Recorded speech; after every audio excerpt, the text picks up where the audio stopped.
Welcome to our channel. Today we how to subscribe to Zoom for lead webinars that convert step by step clearly. Click on the sign up, it's free button located at the top right corner of the page. Enter your email address and click sign up. Check your inbox for a confirmation email from Zoom and click the link provided to activate your account. Once your account is activated, log in with your email and password. On the dashboard, navigate to the Plans and Pricing section.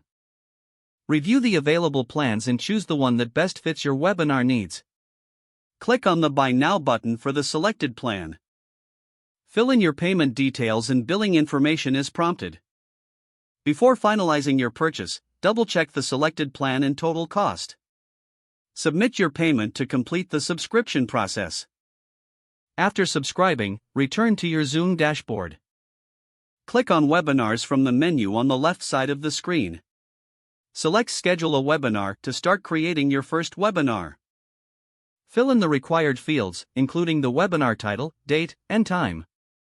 Configure settings such as registration options and security features. Review all details and click Save to schedule your webinar. Create a registration link for your webinar to share with potential leads. Promote your webinar through email, social media, and other marketing channels. Engage with attendees during the webinar to maximize conversions. Follow up with participants after the webinar to nurture leads effectively. If the page does not load, refresh the browser or try again in a private or incognito window. Make sure you are using the correct email address, then retype it carefully to avoid small typos. If your password is not accepted, use the reset option and create a new strong password you can remember.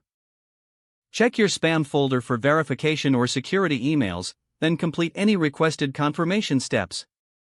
Enable two-factor authentication if available to improve account security and reduce unauthorized access risk. After signing in, review your profile details so your contact information and settings are accurate and current. If you see an error message, note it down and try again after restarting your device and internet connection. Log out when you finish, especially on shared devices, to keep your account and payment information secure. If the page does not load, refresh the browser or try again in a private or incognito window. Don't forget to like this video and subscribe to our channel for more step-by-step tech guides.